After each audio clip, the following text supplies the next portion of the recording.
Hello everyone.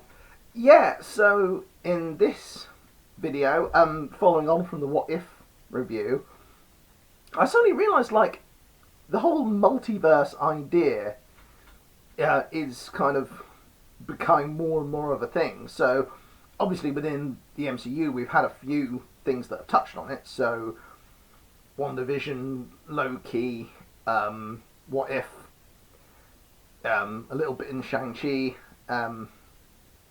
yeah, various things, or Shang-Chi, however you pronounce it, yeah, sorry. Yeah, and then of course you've got this whole talk of the multiverse idea and how that's going to be brought into the Flash film when/if that ever actually comes out, but that's a whole other story. Yeah, I've even seen this with indie comics with Shanoid 77 and Hot Lab crew come out. I think that their latest one, I think, was The Expanse. I forget if that's directly tied or not, but yeah, it even happens with indie comics.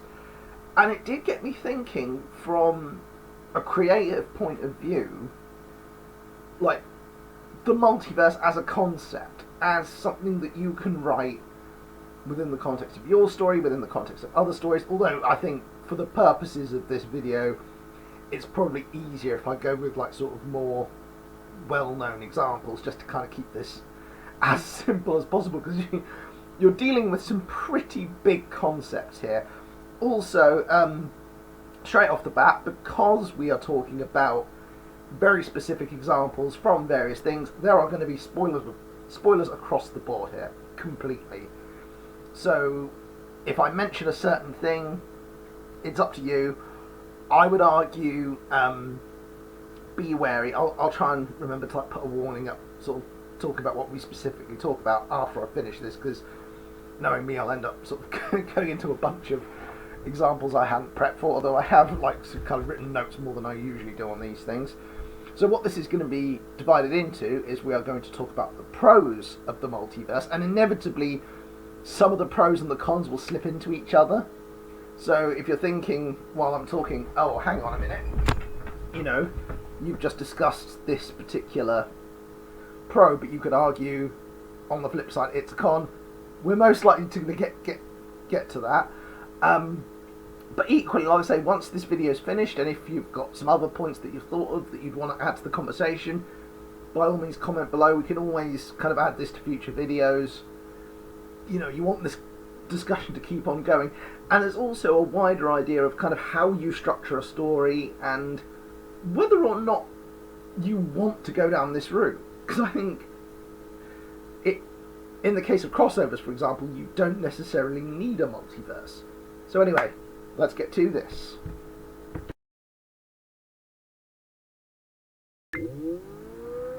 Right, so before we get into the pros of the multiverse, let's first define what this is.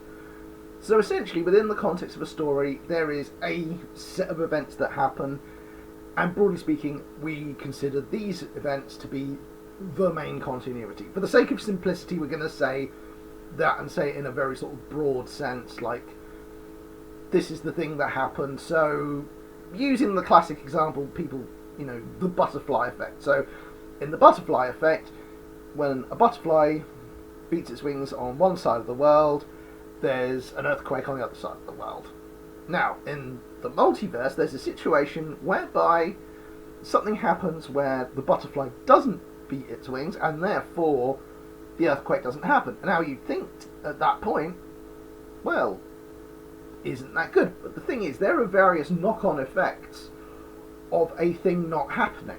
And What If does this brilliantly, and it essentially says, well, when you change a detail, a lot can change. So, like you say, if the What If, for example, being, what if T'Challa, Black Panther, gets picked up instead of Peter Quill as Star-Lord, and then the situation seems to completely change because who he is as a person means he deals with situations in a different way, and it has reverberations across the board. So that's where we're going to start with the multiverse, because in effect this then opens up all these different stories. It opens up a lot of pretty much endless story potential. Like, there's any number of directions we can go in, there's any number of things we can do, whereby we take a character from one situation and we put them in another, and now the most absurd things can be possible because there are all these different universes. It then means, okay, I'm going to pick a very daft example here. So this is completely daft. But let's say, for example, a Batman writer, you know, they have one too many sherbets and go, I want to get Paddington into this story. Now, in theory, you could say that Batman goes to London and he bumps into Paddington. The two tones, though, are so different that it would be very weird. Whereas when you then put the context in of this is a different universe, suddenly those two tones make more sense because you're putting someone from one dimension into another one. I mean, another great example of this is Mortal Kombat with the guest characters, because Mortal Kombat already has this baked into the concept, i.e. that different dimensions have been part of this from the first game. So the idea of bringing people in from these different movie universes makes sense because you've already put this in. So that's pro number one. And of course the other part of this is that you can now bring in new versions of characters. So yes, say for example you have an actor, they get a bit miffed and they no longer want to play the particular part that you want, and you just think, oh crud, we really like this character and we don't really want to do a recast because this person has been associated with this character for so long. The multiverse opens up, so you can now say, well, this is a different version because they are from a different universe, blah blah blah. So you can effectively put a fig leaf on it, and it makes it then easier for someone to accept a different face. And now I know before someone calls me out, like, well, haven't people just been recasting since the year dot? What about John Cheadle replacing Terrence Howard? And we'll be getting to that. But anyway, that's another option. I mean, more than one universe. Another way, and again, we're going to talk about the flip side of this as well. The great thing about multiverses is that they also allow you to create fan theories, they allow you to play with audience expectations, and a genius version of this was with Spider-Man Far From Home. No, not Far From Home, No Way Home. No. It was Far From Home. Goodness. See, this is what happens when you don't just use numbers. So anyway, so in the one with Mysterio in it, there was of course, most people who had read comics know that Mysterio is a villain, and you'd think at this point, like, there's no way you can pull the rug here. There's no way you can play with audience expectations. But then the multiverse concept comes in, and you have a character talking about multiverse. Now, the fans who have read the comics know about the multiverse, and so you set up these monsters and you set up this idea that this is the big major threat, and you're like, hang on, what if he isn't the villain? What if this is a brilliant twist and they've been playing with our expectations? But then, double rug pull. It was all part of the plan, and what sells it, to be fair, like, leaving aside writing and marketing, although I do think it was excellent, the big thing that sold it for me was Jake Gyllenhaal's acting as Mysterio, as Quentin Beck, which is so perfect because the rug pull is on his face. It's a brilliant twist. It's so well done, and the great thing is it was using concepts and fan theories and expectation and flipping it back. That is brilliant. That is absolutely amazing. And there are other examples that I think aren't particularly relevant to this, but that for me was like so clever, and I absolutely loved it. And of course, this does also give opportunities to actors. So, for example, we have his name's Jonathan Winters. Oh, I think it's Jonathan Majors. Yeah. So you've got Kang coming in, but you're not going to just get one version of Kang.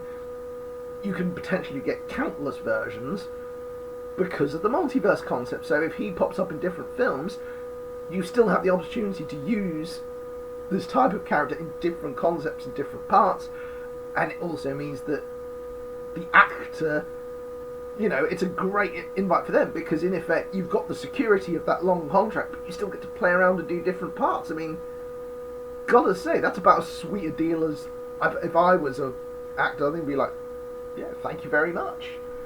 Of course, it is also a useful tool in terms of tying up loose ends. So, of course, there was this whole big issue with the MCU and Sony and how that was originally going to involve the deal going bust, and it was potentially very awkward.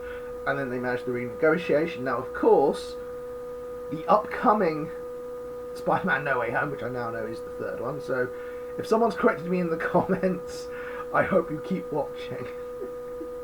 But,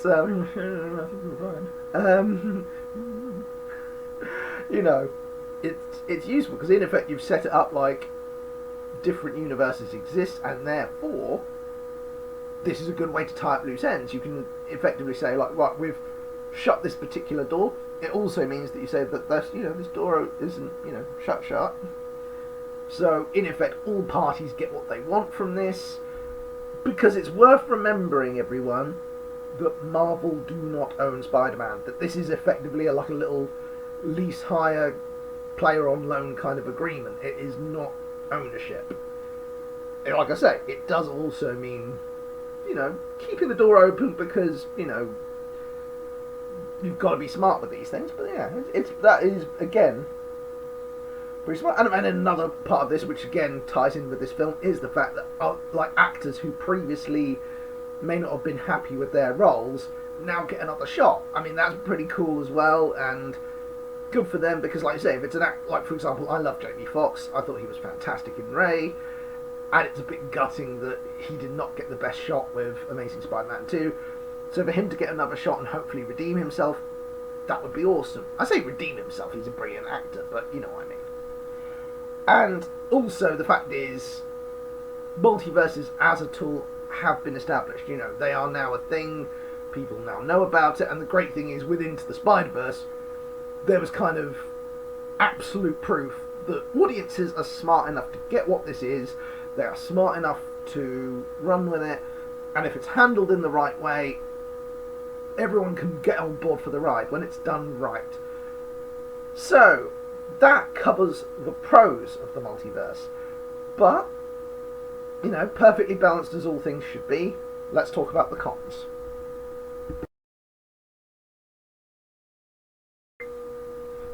Okay, so we've talked a lot about how the multiverse kind of opens up possibilities. Now we're going to talk about how that's not necessarily a good thing.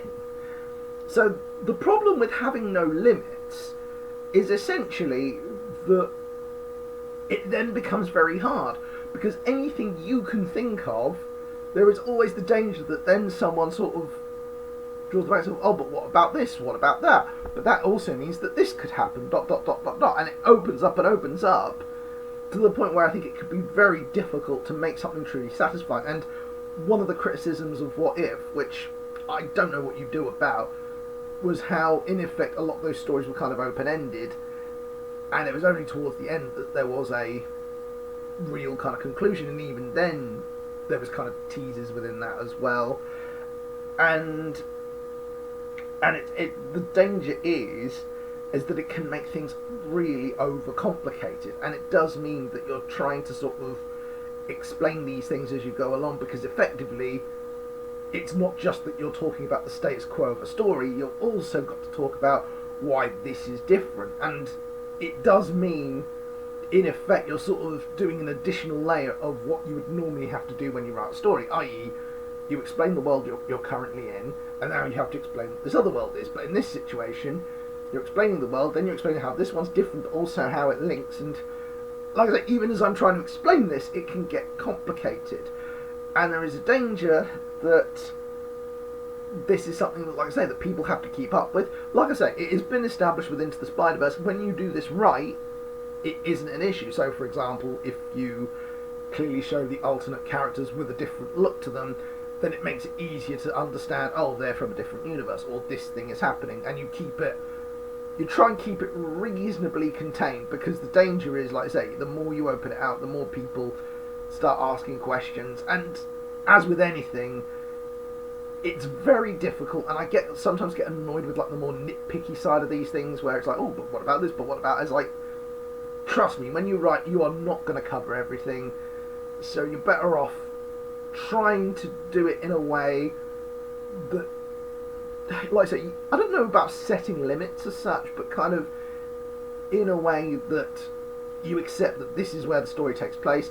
Because again, the challenge that we've already seen with the MCU things is you've got various things referencing the multiverse, and they all sort of come in at different points, and they all seem to sort of explain these different cataclysmic events, and they're all massive, and then this rule is established here, but that rule is established there. Do they all line up? And it's a lot to take in.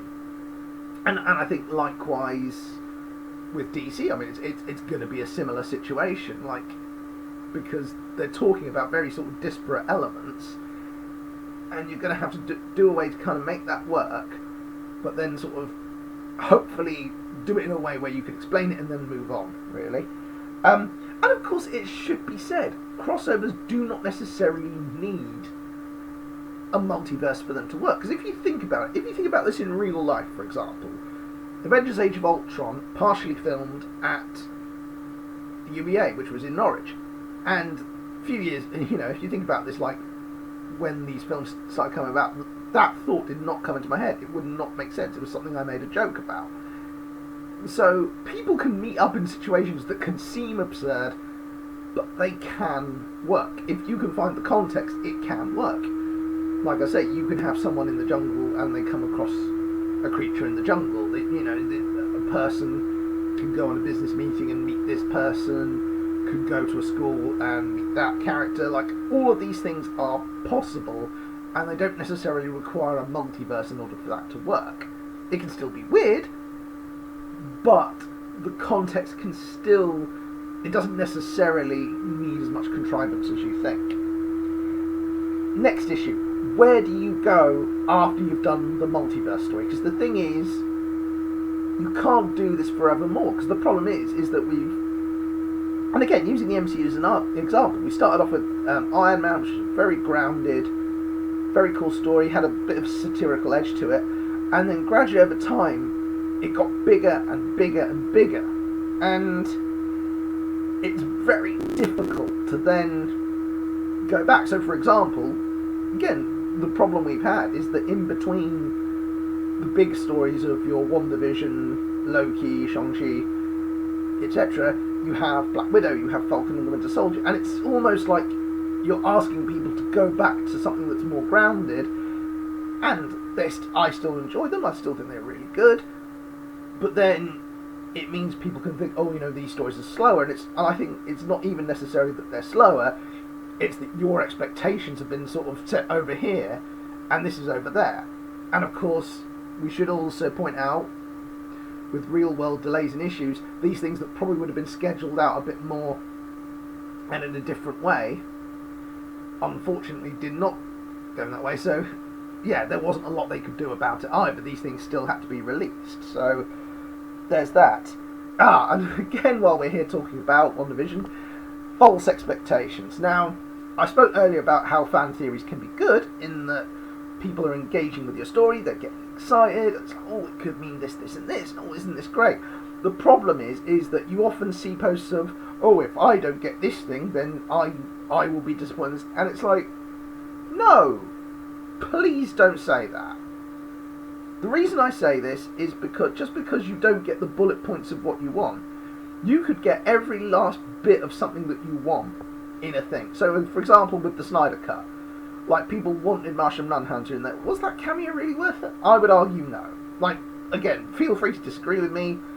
I thought it was needless, hat on a hat, completely pointless. Just because you can put everything in a cut doesn't mean you should. Again, personal opinion. And the big one, I think, for this was WandaVision. And this was something I've thought about more and more, and the more I thought about it, the more it made sense. So again, this is what people are going to disagree with me on, was the twist that the Evan Peters Quicksilver wasn't, in fact, a multiverse X-Man, but was, in fact, Ralph Boner, who was just an actor with a funny name. And people say, well, I didn't want that. And then, of course, they then also said, well, hang on a minute, what about the Iron Man 3 twist that everyone sort of didn't like either? And here's where my take on it is different. The reason why I wasn't a fan of the Iron Man 3 twist, because I get the thinking behind it. The thinking behind it is, in effect, manipulating the media, getting people to believe in a folk devil, and it distracting from the villain's real goal. That is really clever, and I do give credit for the intent. For the delivery, not so much. I thought the delivery was cheap, I thought it was underhanded, I thought... And it pains me to say this, it really pains me to say this, because I love Guy Pearce, and I think he's a fantastic actor. Like, Memento, lots of great stuff. He's tremendous, and I absolutely love him. I didn't like his character. I thought it was cliched, I thought it was dull, and him being the power behind the story was just like, really? Sorry, I am not a fan. Why is the Ralph Bohner twist different then, I hear you ask? Because I figured this out, and I figured this out before it became a twist, because I was thinking about it. It's actually set up before in the story, where Darcy mentions Pietro's been recast. Now, if you pay attention, the people in the story are in effect actors. Was it really beyond your imagination that you couldn't figure out that this person was an ordinary person too? And then when we get the Agatha all along twist, that in effect she could manipulate the situation to make him look like Pietro. And in effect what you've got to remember is, yes, he uses powers, but is it beyond the realm of possibility that the witch could do it just long enough so that Wanda could see it and believe what she wanted to see? And of course, we do also have to believe, was it necessarily real? Was it the fact that, you know, we see it as, it could be an illusion too? We don't know that. And then we get to real life practicality on this one. So, think about it. Aaron Taylor-Johnson, you could have just done it where he was Pietro. I'm going to throw this out there. What if Pietro was so expensive that it then meant you cut back on certain actors, it meant you cut back on certain effects, it meant you cut back on... So would you want to make that compromise? I would argue no. Another situation, it could literally just be scheduling, you know, because people are busy. People do not necessarily have schedules that line up with what you want to do because life. So, you then have to recast. Now, you could recast the character as random person dressed as Pietro, and Wanda just accepts that, and you could probably, again, Marvel being Marvel, you could be probably clever enough to comment on, hang on, that guy looks absolutely nothing like him. But the thing is, when you then pull the twist of he's nothing like that person, it's not as effective. Whereas when you go, oh, that guy who we thought was the guy, he is an actor, it makes sense because we've been pulled along as well. And I personally think that's effective. I personally thought that was clever. And again, people disagree, and I think the reason they disagree is one of the unfortunate side effects of social media and hype, is that you believe something has been promised to you when it hasn't. At no point, you know, sort of things that, like I say, because bear in mind, some people who will be involved with this do not necessarily tap into social media. They do not necessarily know people are on this level. Like Paul Bettany made this joke about, oh, I'm coming up against an actor I've always wanted to work with, and it was like a cheeky joke because it was actually him playing a different version of Vision. And again, people were expecting it, and it's like, guys, pull back, don't be too literal. I know you love this, and it's okay to love things, and it's okay to be passionate, but sometimes just dial it back a notch, you know?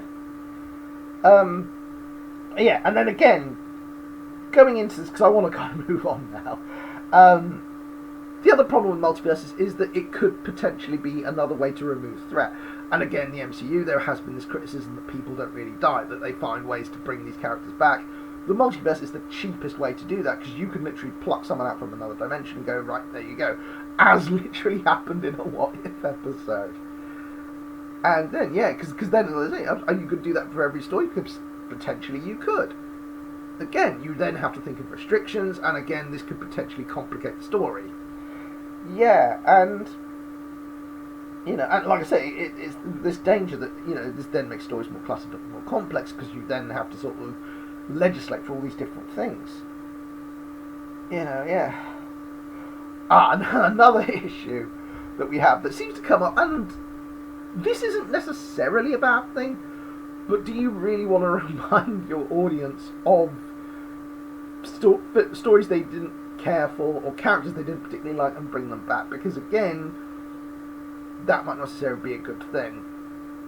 And if it bombs with people, then yeah, you are then sort of tainting the future thing you work on.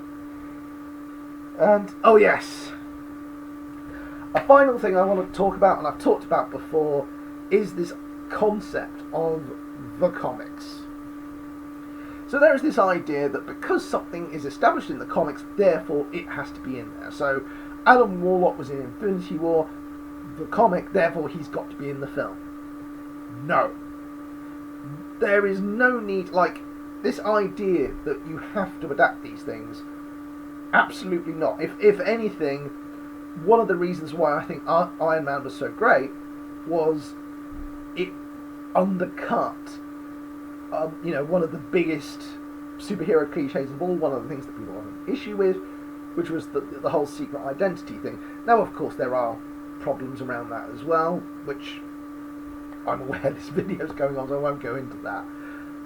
But this is the thing: just because something is there does not necessarily mean you have to bring it in. You don't necessarily need these different stories. You don't necessarily need to bring these elements in. You can do things in your own way. You can do things provided it's done in the spirit of what you're doing. You do not have to worry about doing this in every single way and sort of working with every single type of multiverse. So, for example, do we necessarily need a Crisis on Infinite Earths DC film? I would say probably not. I would say, you know, trust, you know, because we talked earlier about trusting audiences being smart enough to understand the concept of a multiverse. Equally, I think if DC were braver, maybe you guys don't need to be the shared audience studio. Like, you know, Marvel in effect have pretty much cornered this. Like, I would argue some of the more effective DC stories have been the ones that in effect did not really connect to anything. So maybe move on and be braver and kind of pick different stories and go in different directions, because, you know, there's this incredible bank of stories that have been yet to be told. And like I say, they did it with Shazam, which I thought was absolutely fantastic, and I really enjoyed it. It was a different tone, and yes, there were references to DC things, but it still felt like its own thing, and I would argue that's good. So, in effect, what conclusion can we come to this? Because we looked at the pros, we've looked at the cons, and again, I come back to this with a lot of writing tools in, you know, flashbacks, prologues, epilogues, voiceovers, captions. There are so many tools available to you, whether you're a screenwriter, a novel writer, you know, any number of media, you know, playwright, and they can be used well and they can be used badly. And in the case of the multiverse, it's very exciting. There is a lot of possibility, and I'm looking forward to seeing Doctor Strange 2. I'm looking forward to the next season of Loki. I'm looking forward to whatever they do with the Flashpoint story. There are so many cool possibilities, but with cool possibilities there's always the chance these things can go wrong. But again, these are just my opinions. I want to know what you think. Please comment below. And also, because let's be honest, we have our own comic here, I would love to hear your Reynard City what ifs, and if we get enough of them, I will post a video talking about them. So much love.